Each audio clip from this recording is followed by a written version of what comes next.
चंडिकाय। एकादशो अध्यायः। देवताओं द्वारा देवी की स्तुति तथा देवी द्वारा देवताओं को वरदान।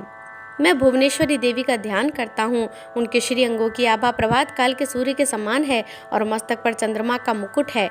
वे उभरे हुए स्तनों और 3 नेत्रों से युक्त हैं। उनके मुख पर मुस्कान की छटा छाई रहती है और हाथों में वरद, अंकुश, पाश एवं अभय मुद्रा शोभा पाते हैं। ऋषि कहते हैं, देवी के द्वारा वहाँ महादैत्यपति शुम्भ के मारे जाने पर इंद्र आदि देवता अग्नि को आगे करके उन कात्यायनी देवी की स्तुति करने लगे। उस समय अभीष्ट की प्राप्ति होने से उनके मुख कमल दमक उठे थे और प्रकाश से दिशाएं सभी जगमगा उठी थीं। देवता बोले, शरणागत की पीड़ा दूर करने वाली देवी हम पर प्रसन्न हो। संपूर्ण जगत की माता प्रसन्न हो। विश्वेश्वरी, विश्व की रक्षा करो। हे देवी, तुम ही चराचर जगत की अधीश्वरी हो। तुम इस जगत का एकमात्र आधार हो, क्योंकि पृथ्वी रूप में तुम्हारी ही स्थिति है। हे देवी, तुम्हारा पराक्रम अलंघनीय है। तुम ही जल रूप में स्थित होकर संपूर्ण जगत को तृप्त करती हो। तुम अनंत बल संपन्न वैष्णवी शक्ति हो। इस विश्व की कारणभूता परामाया हो। हे देवी, तुमने समस्त जगत को मोहित कर रखा है। तुम ही प्रसन्न होने इस पृथ्वी पर मोक्ष की प्राप्ति कराती हो। हे देवी, तुम्हारी संपूर्ण विद्याएं तुम्हारे ही भिन्न भिन्न स्वरूप हैं। जगत में जितनी स्त्रियां हैं वे तुम्हारी ही मूर्तियां हैं। हे जगदम्ब, एकमात्र तुमने ही इस विश्व को व्याप्त कर रखा है।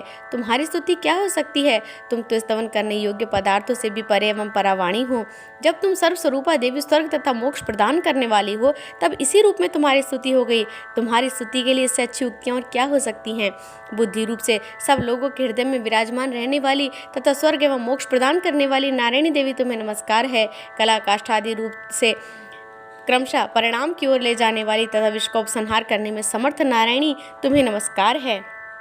हे नारायणी, तुम सब प्रकार का मंगल प्रदान करने वाली मंगलमयी हो। कल्याणदायिनी शिवा हो। सब पुरुषार्थों को सिद्ध करने वाली शरणागत वत्सला हो।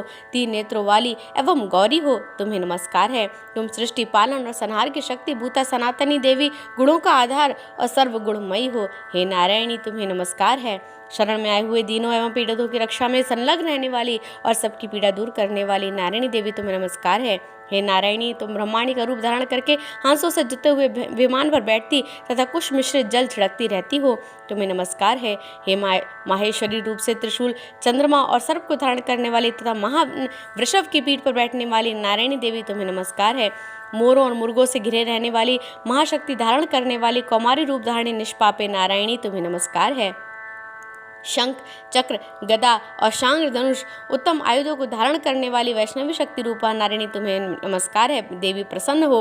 हाथ में भयानक महाचक्र लिए दानों पर धरती को उठाए वाराही रूप धारणी कल्याणमयी नारायणी तुम्हें नमस्कार है। भयंकर नरसिंह रूप से दैत्यों के वध के लिए उद्योग करने वाली, त्रिभुवन की रक्षा में संलग्न रहने वाली नारायणी तुम्हें नमस्कार है।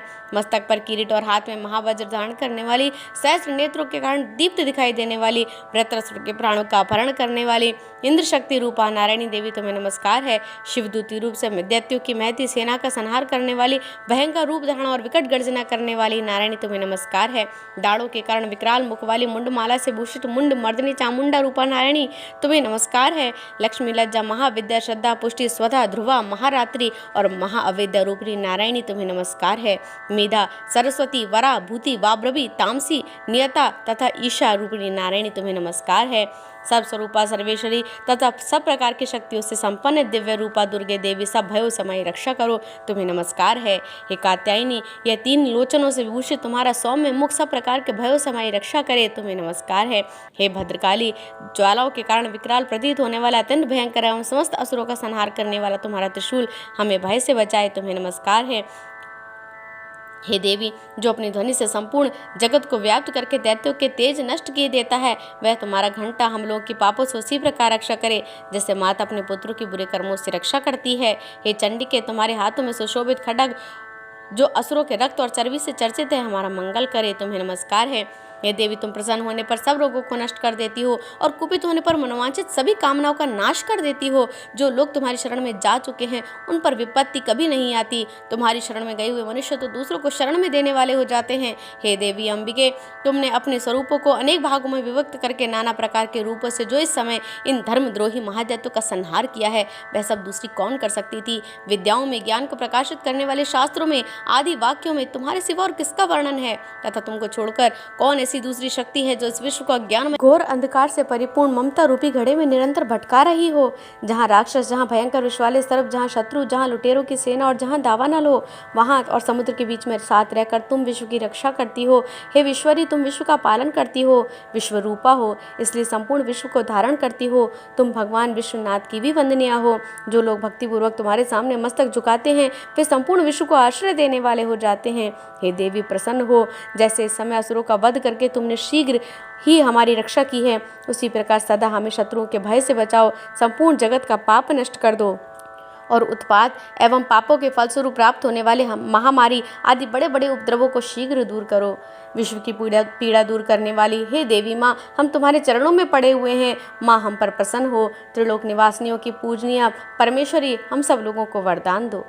देवी बोली, देवताओं, मैं वर देने को तैयार हूँ।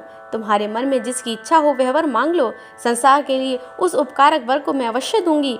देवता बोले, हे सर्वेश्वरी, तुम इसी प्रकार तीनों लोकों की समस्त बाधाओं को शांत करो और हमारे शत्रुओं का नाश करती रहो। देवी बोली, देवताओं, व्यवस्थित मनवंतर के 28वें युग में शुंभ और निशुंभ नाम के 2 अन्य महादैत्य उत्पन्न होंगे। तब मैं नंदगोप के घर में उनकी पत्नी यशोदा के गर्भ से अवतीर्ण हो विंध्याचल में जाकर रहूंगी और उक्त दोनों असुरों का नाश करूंगी। फिर अत्यंत भयंकर रूप से पृथ्वी पर अवतार ले मैं व्याप्रचित नाम वाले दानवों का वध करूंगी। उन भयंकर महादैत्यों को भक्षण करते समय मेरे दांत अनार के फूल की भांति लाल हो जाएंगे। तब स्वर्ग में देवता और मृत्यु लोक में मनुष्य सदा मेरी स्तुति करते हुए मुझे रक्त दंतिका कहेंगे। फिर जब पृथ्वी पर 100 वर्षों के लिए वर्षा रुक जाएगी और पानी का अभाव हो जाएगा, उस समय मुनियों के स्तवन करने पर मैं पृथ्वी पर अयोनिजा के रूप में प्रकट होंगी और 100 नेत्रों से मुनियों को देखूंगी। अतः मनुष्य शताक्षी नाम से मेरा कीर्तन करेंगे। हे देवताओं, उस समय मैं अपने शरीर से उत्पन्न शाकों द्वारा समस्त संसार का भरण पोषण करूंगी। जब तक वर्षा नहीं होगी तब तक वे शाक ही सबके प्राणों की रक्षा करेंगे। ऐसा करने के कारण पृथ्वी पर शाकंभरी के नाम से मेरी ख्याति होगी। उसी अवतार में मैं दुर्गम नामक महादैत्य का वध भी करूंगी। इससे मेरा नाम दुर्गा देवी के रूप में प्रसिद्ध होगा। फिर मैं जब भीम रूप धारण करके मुनियों की रक्षा के लिए हिमालय पर रहने वाले राक्षसों का भक्षण करूंगी, उस समय सब मुनि भक्ति से नतमस्तक होकर मेरी स्तुति करेंगे। तब मेरा नाम भीमा देवी के रूप से विख्यात होगा। जब अरुण नामक दैत्य तीनों लोकों में भारी उपद्रव मचाएगा, तब मैं तीनों लोगों का हित करने के लिए 6 पैरों वाले असंख्य भ्रमरों का रूप धारण करके उस महादैत्य का वध करूंगी। उस समय सब लोग भ्रामरी के नाम से चारों ओर मेरी स्तुति करेंगे। इस प्रकार जब जब संसार में दानवी बाधा उपस्थित होगी, तब तब अवतार लेकर मैं शत्रुओं का संहार करूंगी। इस प्रकार श्री मार्कंडेय पुराण में सावर्णिक मनवंतर की कथा के अंतर्गत देवी महात्म्य में देवी स्तुति नामक 11वां अध्याय पूरा हुआ। बोल सच्चे दरबार की।